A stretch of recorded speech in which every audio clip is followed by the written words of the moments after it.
Assalamualaikum warahmatullahi wabarakatuh. Selamat pagi kelas 4A yang solih dan solihah.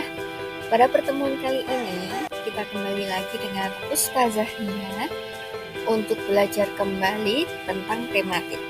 Nah, sebelum pembelajaran dimulai, Ustazah Nia harap pagi ini anak-anak semua diberikan kesehatan dan juga semangat dalam belajar.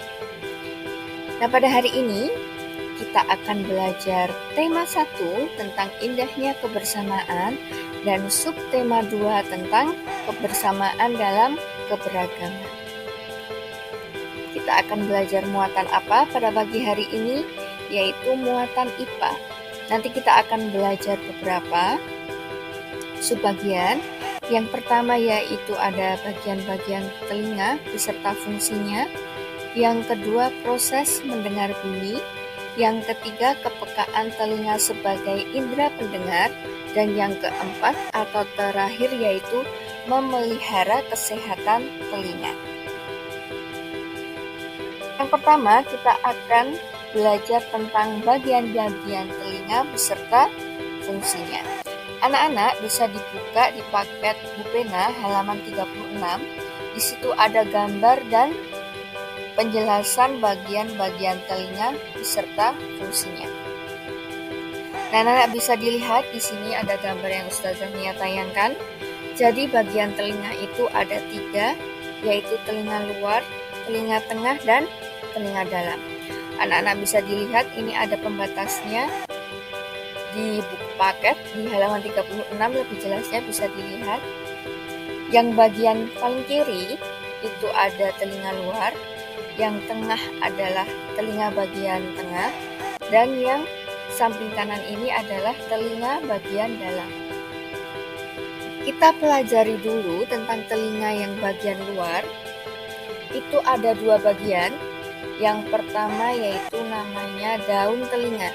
Dan anak bisa dilihat di sini gambar daun telinga. Itu berfungsi untuk menangkap getaran bunyi. Jadi setiap ada bunyi, itu getarannya ditangkap pertama kali oleh daun telinga. Setelah itu, bagian kedua dari telinga bagian luar yaitu adalah liang telinga. Nah, di sini liang telinga itu berfungsi untuk meneruskan bunyi ke telinga tengah. Pada liang telinga terdapat rambut halus yang berfungsi untuk menghalangi debu dan air yang masuk ke telinga. Jadi di sini itu fungsinya untuk meneruskan bunyi ke telinga tengah. Nah, sekarang kita lihat di telinga bagian tengah.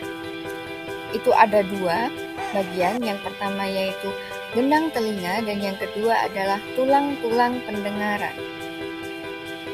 Yang pertama yaitu gendang telinga berfungsi menerima getaran bunyi dari daun telinga dan meneruskannya ke tulang-tulang pendengaran. Bisa dilihat ya anak-anak di sini untuk gambar gendang telinganya. Selanjutnya yaitu tulang-tulang pendengaran.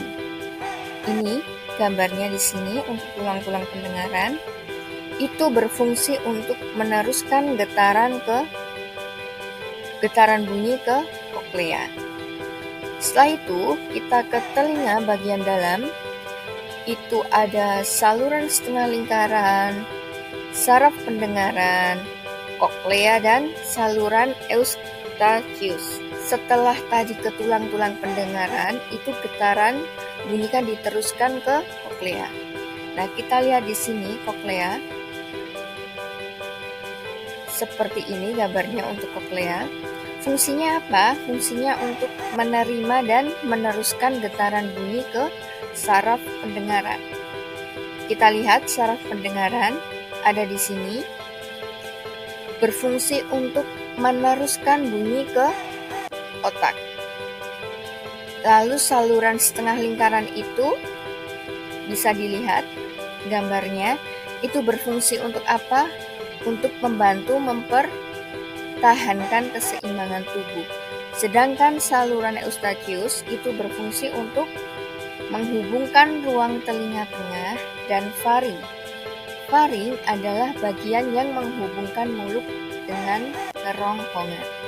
Nah, itu tadi adalah bagian-bagian telinga beserta fungsinya.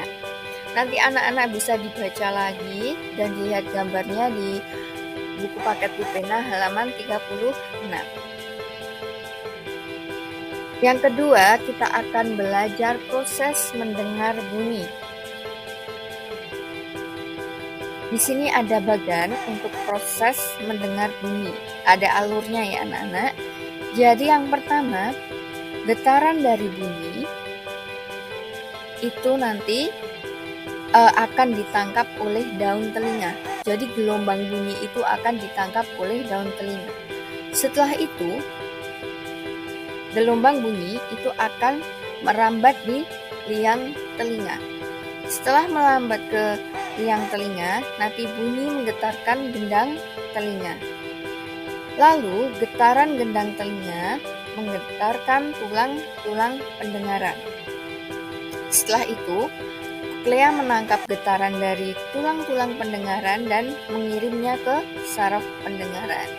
Sehingga saraf pendengaran mengiring rangsang bunyi ke otak. Otak menerjemahkan bunyi yang didengar. Nah, itu merupakan proses mendengar bunyi. Selanjutnya yaitu kepekaan telinga sebagai indera pendengar. Kepekaan manusia dapat mendengar dengan frekuensi 20 sampai dengan 20.000 Hz. Kemampuan mendengar setiap orang itu berbeda-beda. Hal itu dipengaruhi oleh faktor usia dan kesehatan telinga. Orang yang telah lanjut usia biasanya kemampuan pendengarannya akan berkurang. Dan yang terakhir yaitu tentang memelihara kesehatan telinga. Telinga itu perlu dirawat kebersihannya agar apa? Agar tetap sehat. Nah, berikut ini ada cara merawat telinga. Yang pertama yaitu bersihkan telinga bagian luar secara teratur menggunakan sapu tangan dan air hangat. Yang kedua, jangan mengorek-ngorek telinga karena dapat mendorong kotoran lebih dalam dan kotoran akan semakin menumpuk. Jadi anak-anak, ketika kalian membersihkan telinga dengan cotton bud itu sebenarnya tidak bagus karena kotoran itu justru akan menumpuk ke belakang.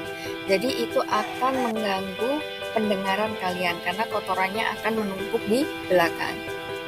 Nah, kotoran yang menumpuk itu dapat mengganggu pendengaran dengan mengakibatkan robeknya selaput gendang telinga. Jika sumbatan kotoran telinga yang mengganggu, itu kalian bisa meriksakan ke dokter THT. THT itu adalah telinga, hidung, dan tenggorokan. Lalu, cara memelihara kesehatan telinga yang ketiga yaitu jika kamu mendengar bunyi yang terlalu keras, segera tutup kedua lubang telinga agar gendang telinga tidak rusak. Nah, jadi jika anak-anak merasa ada suara yang sangat keras, itu harus segera menutup telinganya agar gendang telinga tidak rusak. Nah, itu tadi pembelajaran bersama dengan Ustazah Nia pada pagi hari ini. Semoga apa yang sudah Ustazah Nia sampaikan itu dapat membantu pemahaman anak-anak pada materi IPA pagi hari ini. Semoga bermanfaat untuk anak-anak semua. Sekian dari Ustazah Nia. Wassalamualaikum warahmatullahi wabarakatuh.